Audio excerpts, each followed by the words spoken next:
Good morning students. Class 9 maths NCERT exercise 1.5 करा रहे थे, तो हमने कुछ कराया हुआ था, कहाँ तक कराया था देख के बताते हैं।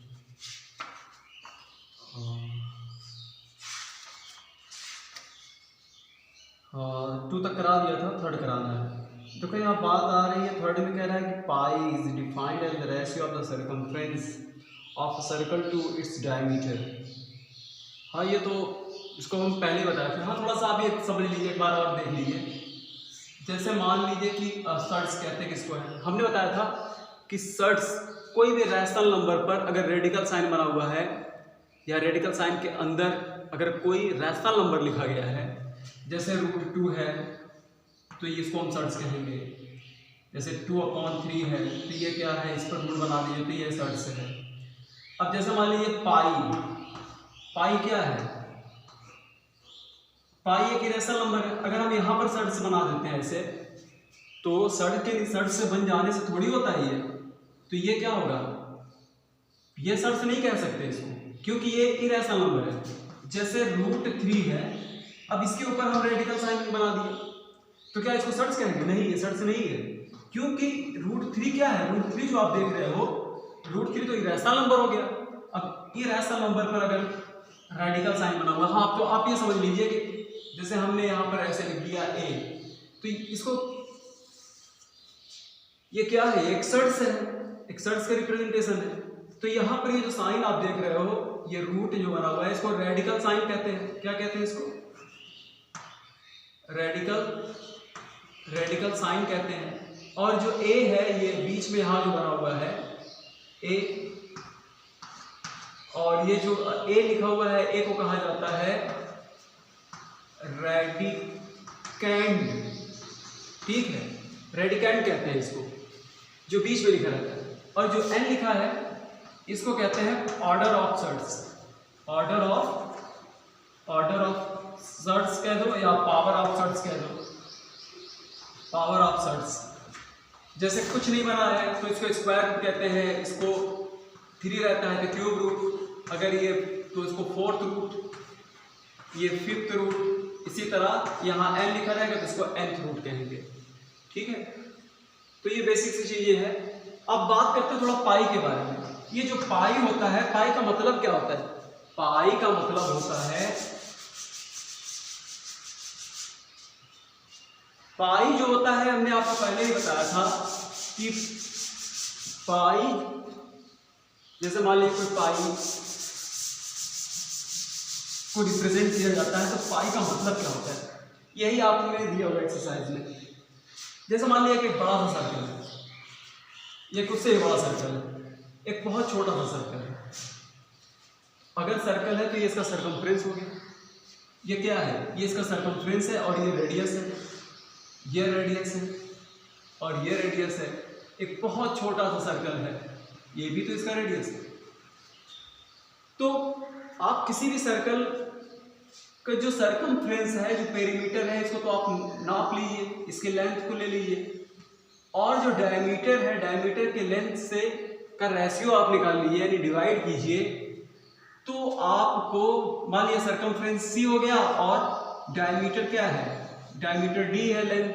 अगर जब हम इसको डिवाइड करेंगे तब आपको पता है एक क्या मिलेगा, सर्कल के सर्कमफ्रेंस और डायमीटर से जब हम डिवाइड करेंगे तब आपको मिलेगा 3.1415926 ऐसे आता चला जाएगा।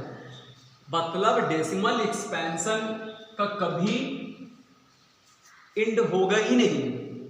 और इसको कहते हैं, देखो, रैशनल नंबर और इरेशनल नंबर में फर्क क्या होता है। डेसिमल एक्सपेंशन सब कैसे पहचानते हैं? डेसिमल एक्सपेंशन रैशनल नंबर में क्या होता है, अब जैसे इरेशनल नंबर है तो डेसिमल एक्सपेंशन जो होता है ना, वो नॉन टर्मिनेटिंग होता है, कभी खत्म नहीं होगा, ये आता चला जाएगा। और नॉन रेकरिंग होता है। नॉन रेकरिंग का मतलब होता है कि रिपीट भी नहीं होगा। कभी कभी कोई चीजें आप डिवाइड करते हो, देखते हो बार बार वही रिपीट होता चला जाता है, तो रैशनल नंबर हो गया। जब कोई मतलब डेसिमल के बाद अगर कोई डिजिट आती चली जा रही है, अगर वो डिजिट आती चली जा रही है और वो कभी खत्म नहीं हो रही है और रिपीट भी नहीं हो रही है, तो इरेशनल नंबर होता है। तो ये जो आप देख रहे हो ये ऐसा आता चला जाएगा, इसी को कहते हैं पाई। तो पाई क्या है? पाई जो होता है, यानी आप कह सकते हो pi is equal to c d, मतलब सरकमफ्रेंस में अगर आप इसका रेशियो है तो पाई की वैल्यू जो है, पाई की वैल्यू जो आएगी यो 3.1415 ऐसा समथिंग आता चला जाएगा। तो ये एक इरेशनल नंबर है, इसका कभी एंड नहीं होता, क्योंकि ये नॉन टर्मिनेटिंग नॉन रेकरिंग है, इसका डेसिमल एक्सपेंशन होता है। तो पाई एक इरेशनल नंबर है, यही आपने कहा है। चाहे वह छोटा सर्कल हो इतना ही आएगा, चाहे बड़ा हो चाहे सबसे बड़ा हो, हर में एक कांस्टेंट रहता है। तो जो आप जब रेशियो निकालोगे सरकमफ्रेंस और डायमीटर का, तो सब बड़ा छोटा सर्कल सब में ये कांस्टेंट टर्म आता है, इसे हम लोग पाई से डिनोट करते हैं। ठीक है, आइए अब एक्सरसाइज पर। तो अब रैशनलाइजेशन क्या होता है? एक है सर्ट्स को रिप्रेजेंट करना। तो सर्ट्स को रिप्रेजेंट करने के लिए अभी उसको हम बाद में आपको बताएंगे, क्योंकि अभी कॉलेज बंद है, लॉकडाउन चल रहा है और जो ज्योमेट्री बॉक्स होता है हम लोगों का वो तो सब रखा हुआ है। तो अब लॉकडाउन थोड़ा सा किसी दिन चाबी खुलवाएं तो फिर आपको ये सिखा देंगे कैसे नंबर लाइन पे कैसे रिप्रेजेंट किया जाता है। आइए अब एक्सरसाइज चलाते हैं। देखिए अब ये है क्या, रैशनलाइजेशन हमें करना है। जैसे 5 में रैशनलाइजेशन का मतलब क्या होता है? जैसे यहाँ 1/√7 है, तो क्या है, न्यूमरेटर में 1 है, डिनोमिनेटर में इरेशनल नंबर है। तो इरेशनल नंबर यहाँ सर्ट्स को कैंसिल कर दिए, सर्ट गैप कर दिए, यही हो जाएगा। इसका क्या हो जाएगा? ये हो जाएगा सीधा सीधा रैशनलाइजेशन करना, इसको कहते हैं। मतलब डिनोमिनेटर से आप सर्ट्स को हटा दो, उसे कहते हैं रैशनलाइजेशन करना। देखो तो इसको रैशनलाइजेशन करने के लिए हम क्या करेंगे, √7 से, देखो हमने आपको क्या बताया था, केवल एक टर्म है ना यहाँ पर सर्ट्स का, तो इसको मोनोमियल सर्ट्स कहते हैं। तो √7 से न्यूमरेटर और डिनोमिनेटर में क्या करेंगे, मल्टीप्लाई कर देंगे। तो 1/√7, तो √7 से क्या करेंगे, इधर भी मल्टीप्लाई कर देंगे और √7 से यहाँ पे मल्टीप्लाई कर देंगे। इसमें दोनों मैंने क्या किया, √7 से मल्टीप्लाई कर दिया। तो अब ये तो √7 हो जाएगा। अब आपको क्या बताया है कि √7 और इंटू √7 का जब मल्टीप्लाई होगा तो क्या आ जाता है, 7 × 7 ये आ जाएगा। तो यहाँ पर तो पेयर बना लिया, ये 3 हो गया, तो ये 7, ये रैशनलाइजेशन हो गया। क्योंकि देखो न्यूमरेटर डिनोमिनेटर से क्या हुआ, सर्ट्स गायब हो गए, रूट कैंसिल हो गया, तो रूट खत्म हो गया, तो ये हो गया रैशनलाइजेशन करना। तो नेक्स्ट देखते हैं।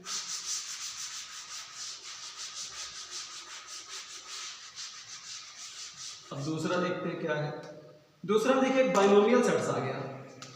बाइनोमियल सर्ट्स है ये 5 का 1 5 का 2। बाइनोमियल सर्ट्स में कह रहा है कि 1/√7/√6। इसमें देखो सर्ट्स के 2 टर्म्स है ना, तो एक बाइनोमियल सर्ट्स है। तो बाइनोमियल सर्ट्स में क्या होता है, हम इसको रैशनलाइजेशन करने के लिए इसके कंजुगेट से क्या करेंगे, न्यूमरेटर डिनोमिनेटर में मल्टीप्लाई कर देंगे रैशनलाइजेशन करने के लिए। मतलब जैसे कंजुगेट का मतलब, जैसे मान लो a + b है, तो इसका कंजुगेट क्या होगा, a - b, और a - b कहीं लिखा है तो इसका कंजुगेट a + b होगा। तो 1/√7 - √6, इसका कंजुगेट क्या होगा, इसका कंजुगेट होगा √7 और +√6, ये इसका कंजुगेट हो गया। तो ऊपर भी न्यूमरेटर डिनोमिनेटर दोनों में मल्टीप्लाई करेंगे, तो यहाँ पर भी √7 + √6 से मल्टीप्लाई कर दिया। तो जब ये इसको मल्टीप्लाई करेंगे तो ये यही रहेगा √7 + √6। और इसको देखो इधर क्या आ जाएगा, इसके बाद यहाँ देखो, तो ये देखो ये फार्मूला हो गया था a + b × a - b का जब मल्टीप्लाई करते हैं तो क्या आता है, a² - b²। तो उसी तरह a plus b into a minus b, तो ये हो गया रूट ऑफ 7 का स्क्वायर हो जाएगा और ये हो जाएगा रूट ऑफ 6 का स्क्वायर हो जाएगा। तो ये हो गया root of 7 plus under root of 6। तो अब हम क्या बताएं, रूट का स्क्वायर कभी भी रहे, स्क्वायर है तो इसको आप फ्री कर लो, क्योंकि स्क्वायर रूट है, स्क्वायर रूट का स्क्वायर है, तो ये 7 हो जाएगा और ये -6 हो जाएगा। तो ये हो जाएगा root of 7 plus root of 6 upon 1 लिखा ही नहीं जाता, root of 7 plus root of 6। ये रैशनलाइजेशन हो गया। रैशनलाइजेशन इसलिए हो गया क्योंकि ये क्या डिनोमिनेटर से रूट खत्म हो गया। ठीक है, ये इसको आप देख लीजिए, समझ लीजिए, उसके बाद हम थर्ड समझाते हैं आपको। आइए थर्ड देखते हैं, कॉपी कर लीजिए इसको, वीडियो स्टॉप करके कॉपी कर लीजिए।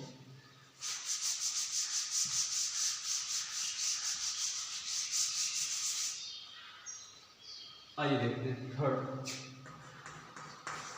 थर्ड में रैशनलाइजेशन करने के लिए कहा है, और है क्या चीज, रूट 5 है और प्लस रूट ऑफ 2 है। हमने आपको क्या बताया कि देखो न्यूमरेटर डिनोमिनेटर से रूट को हटा देना ही रैशनलाइजेशन कहलाता है। तो यहाँ 1/√5 प्लस √2 है, तो ये एक बाइनोमियल शर्त है। जब बाइनोमियल शर्त रहता है तो इसके कॉन्जुगेट से हम मल्टीप्लाई कर देते हैं। जैसे a प्लस बी रहता है तो इसका कॉन्जुगेट क्या होता है, -b। अगर कहीं a माइनस बी है तो इसका कॉन्जुगेट a प्लस बी होगा। तो इसके कॉन्जुगेट से न्यूमरेटर और डिनोमिनेटर में जब मल्टीप्लाई करेंगे तो यानी 1/√5 प्लस रूट ऑफ 2, ये इसका कॉन्जुगेट यहाँ लिखो, इसका कॉन्जुगेट क्या होगा, √5 माइनस रूट ऑफ 2। तो यहाँ भी मल्टीप्लाई किया तो आपको यहाँ भी मल्टीप्लाई करना पड़ेगा, √5 माइनस रूट ऑफ 2। अब ये हो जाएगा √5 माइनस रूट ऑफ 2। अब ये देख लीजिए formula, a plus b into a minus b, यानी √5 का स्क्वायर माइनस रूट ऑफ 2 का स्क्वायर। अब ये क्या हो जाएगा, देखो √5 माइनस रूट ऑफ 2। अब देखो तो √5 हम क्या बताएं, ये स्क्वायर रूट है और ये पूरे का होल स्क्वायर है, तो ये रूट खत्म हो गया, केवल 5 लिखो। और यहाँ पर भी क्या है, स्क्वायर रूट ऑफ 2 है और पूरे का होल स्क्वायर है, तो ये भी फ्री हो गया 2। तो अब आगे क्या करेंगे, इसको सॉल्व कर लेते हैं। यहाँ दिखेगा नीचे, रुक जाओ, ज़्यादा नीचे चला जाएगा तो दिखेगा नहीं। अब देखिए इसके बाद कैसे सॉल्व करते हैं। ये था यार, ये तो रहेगा √5 माइनस रूट ऑफ 2। अब इसको आप सॉल्व कीजिए, 5 में से 2 तो 3, ये हो गया, रैशनलाइजेशन हो गया। बहुत हो सकता है इसका, हो सकता है आप और इसको लिखना चाहिए तो आप ऐसे लिख सकते हैं, इसको ऐसे भी लिखा जा सकता है, 1/3 यहाँ लिख दो और फिर ब्रैकेट में यहाँ √5 लिख दो और माइनस √2 लिख दो। ऐसे भी आप लिख करके छोड़ सकते हो। ये हो गया, दिख रहा है, कट तो नहीं गया नीचे।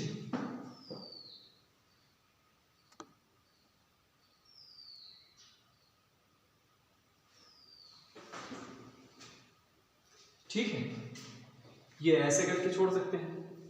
अब आइए देखते हैं आगे नेक्स्ट क्या कर रहा है।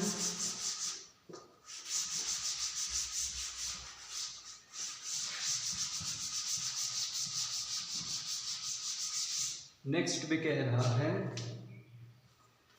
हाँ नंबर ये यहाँ, अच्छा अब 4 देखते हैं। 4 भी रैशनलाइजेशन करने के लिए कहा है, 1/√7 माइनस 2। ये भी क्या है, बाइनोमियल शर्ट्स है।